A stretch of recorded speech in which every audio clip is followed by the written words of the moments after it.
That's right about your father's inheritance. Emily and I will take over all the remaining assets. My mother told me right after my father's funeral. To be honest, I had no intention of discussing the inheritance on the day my father passed away.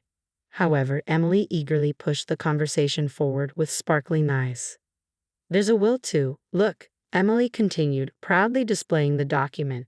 Just after Dad went to the hospital, Mom and I visited his room and had him write this. Dad immediately agreed to leave neither inheritance nor anything to you, sis. Dad did that? I asked, stunned. Yeah, he did, even though he always relied on you. I know it's harsh. It's pitiful for you, isn't it? But of course, Dad always found me more affable and favored me, Emily said smugly. No way, I started, but my mother cut in gleefully. You who have no job, we have no intention of giving you a single penny from the inheritance. We'll be enjoying a trip abroad, so prepare to leave this house by the time we return. Wait, how can I accept this? Why would such a thing happen? I tried to speak, but Mom and Emily retorted coldly. Be quiet. It's impossible for you to get anything from us now. Now that Dad's gone, we can finally act freely. Your role here is done, so leave immediately. All the sacrifices I'd made for Dad, all I'd done for him, and this was the result. How cruel. Giving everything for such an ungrateful father was pointless, even if I wished for their help. Now it's too late. Hearing those words, any remaining familial feelings toward my mother and Emily disappeared entirely. I couldn't accept what they said about my father, whom I deeply respected. Without expressing all I wanted to say to my mother and Emily, I calmly responded, I understand. I can't stay with you two any longer. I'll gladly leave. With that, I left my childhood home. My name is Ashley. I have a sister, Emily, who's 4 years younger than me. We're a family of 4 with our 2 parents. Emily's personality is similar to our mother's. She's affable but sometimes lazy. She often teases my father and me, who have more sincere personalities. Our mother, having a temperament like Emily's, felt especially fond of her. When we were children, it was evident she favored Emily over me. Whenever she met her friends, my mother would only take Emily with her, often leaving me at home. According to her, it's embarrassing to show plain and quiet Ashley to my friends. On the other hand, my mother was very proud of Emily, who was friendly and loved by everyone. Even with such a mother and sister, the reason I could live my days positively was because of my father. He valued my sincerity and loved Emily equally. I deeply appreciated and loved my father's fair attitude. Even after becoming an adult, the way my mother treated me remained unchanged. However, thanks to my father's presence, our household remained stable. But after my father retired at 65, an incident occurred at home. He tripped over a small step in the house and broke a bone. Although he tried hard with surgery and rehabilitation, his aging muscles didn't recover easily.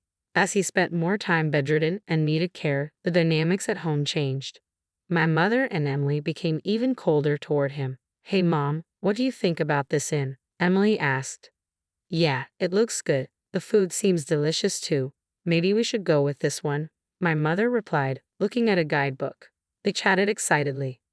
What are you talking about? I asked. We're planning for a family trip, my mother answered with a hint of annoyance.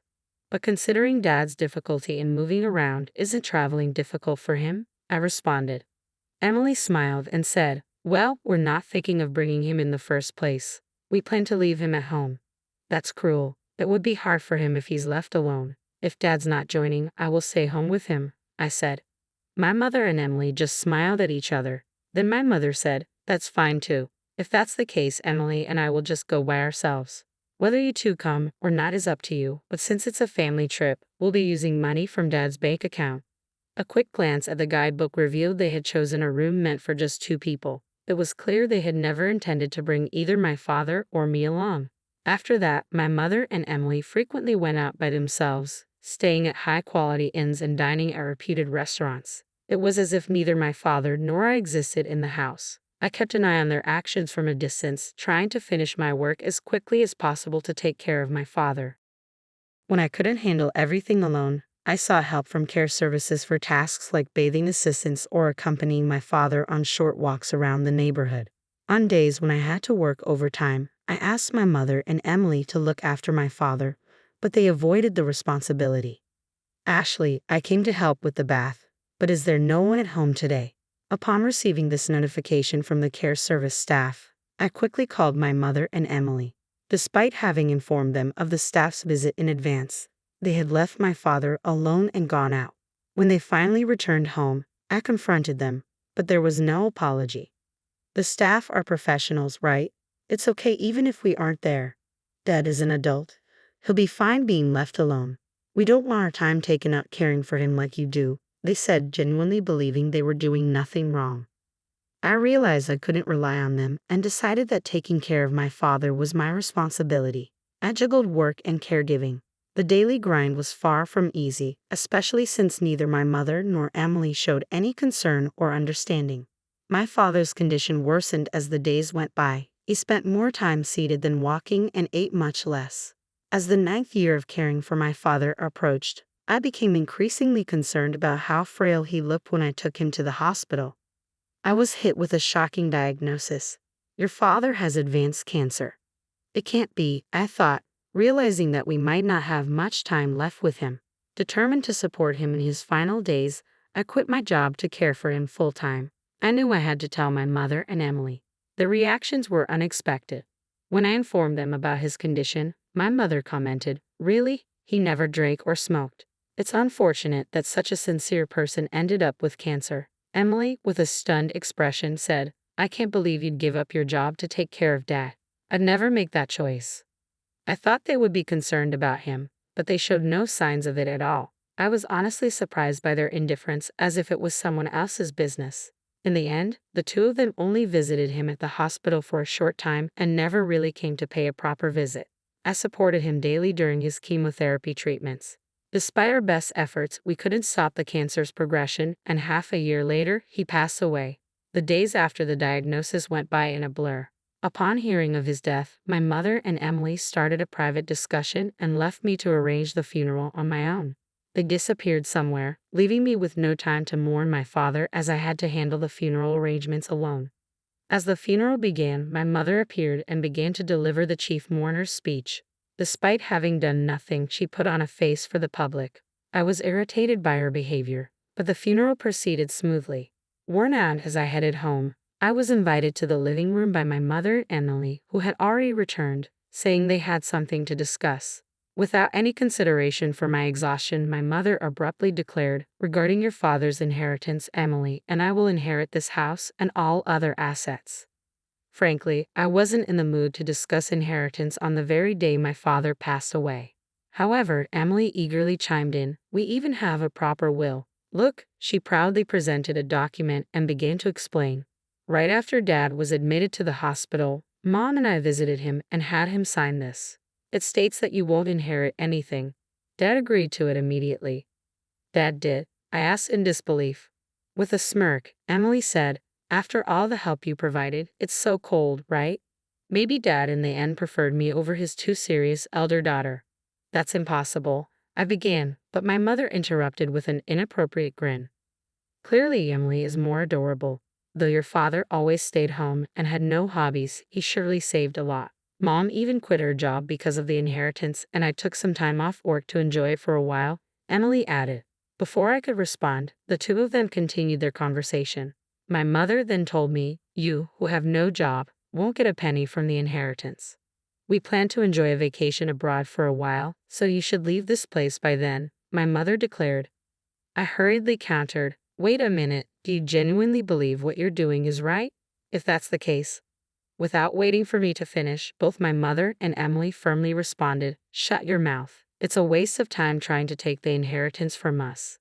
With your father gone, we'll do as we please. Your role here is done. Please leave this house promptly."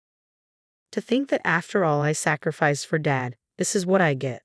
There was no need to go to such lengths for such an inept father. It's pointless to regret and think about it now. Hearing those words, any remaining bond I felt for my mother and Emily was completely severed.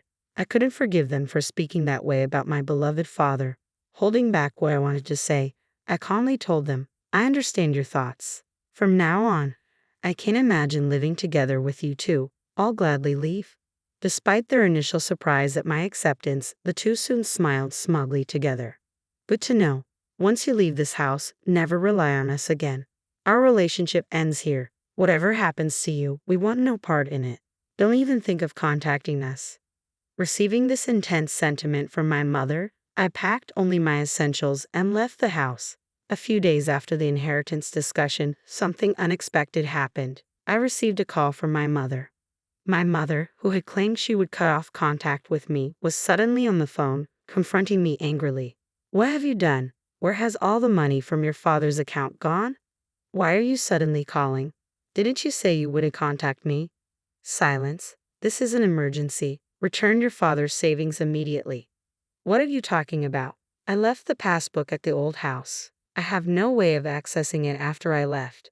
But the money in the account is definitely gone. Such a significant amount of his savings couldn't have disappeared so suddenly. I found it suspicious when you managed to move out so quickly without a job," she snapped, assuming I had squandered my father's money. "Mom, haven't you ever checked the account balance before?" "Huh? I haven't bothered with such things." "I see. If you had, you would have noticed that Dad's savings weren't that much to begin with." "What do you mean? His savings were? Where did his retirement money go?" "We used it for our wedding ceremony and the new house." "Wedding? New house? I have no idea what you're talking about." I had been in a romantic relationship with a man named Sean, who was in charge of the caregiving service for my father. Our relationship started through our mutual care for my father. I had told my father about my relationship with Sean soon after we began dating. Sean proposed, but at that time, I was overwhelmed with caregiving and work responsibilities and couldn't make a decision. Upon learning the truth, my father had said, "Care for yourself more than me. I want you to have a happy marriage," my father had said, cheering me on despite my hesitations. He even started helping with the wedding venue selection and looking for a new place to live. We had reserved a wedding date for the following year and even signed a contract for a new apartment that my father liked. This all happened 6 months before we found out that he had terminal cancer. As a gesture of gratitude, my father covered most of the costs for the wedding and the new apartment. That was the reason for the decrease in the account balance. Hearing the turn of events, my mother's voice trembled. She was clearly shaken. So there wasn't any inheritance for us to inherit in the first place. Primarily just the family home, but given its location, we shouldn't expect a high selling price, I replied. Emily, having overheard the conversation, snatched the phone from my mother in panic. "Wait, so the financial assistance for your wedding is much more than the inheritance for Mom and me?" "That seems to be the case. Dad knew about my marriage and me leaving the house, so maybe he didn't see a problem in leaving the family home to both of you. He might have used a significant amount for me and intended the inheritance to compensate for that. Could it be that the reason you quit your job was because your marriage had been decided upon?" Emily asked. "That's right. Sean is also involved in investment activities and is financially stable. He wanted me to become a full-time housewife. Also, I thought if I resigned early, I could focus on taking care of our father." "I can't believe it. Why did you keep the news about your marriage and the savings a secret from us?" Taking a deep breath, I answered, "I thought about telling you several times, but every time, neither of you showed any interest and avoided the topic. Why didn't you stop me from taking a break from work or Mom from quitting her part-time job?" "How are we supposed to live now? I wanted to talk to you after the funeral. Wasn't it you and Mom who shut me down, saying you can't expect anything from us? But I thought family members should help each other out." "Family. When I was swamped with work and caregiving, you were out having fun, neglecting Dad.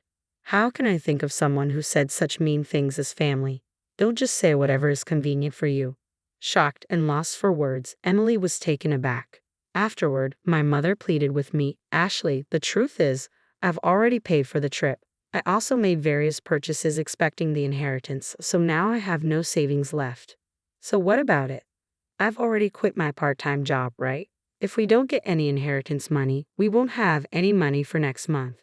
So until I find a new job, I hope you can lend us some. When you kicked me out of the family home, didn't you say you'd never come to me again? That our relationship was over? That you wouldn't interfere with whatever happens to me in the future? About that, neither of you ever helped when Dad and I were going through tough times. Now, when you're in trouble, you want to rely on me. That's incredibly brazen. But if you don't help us now, what will we do?"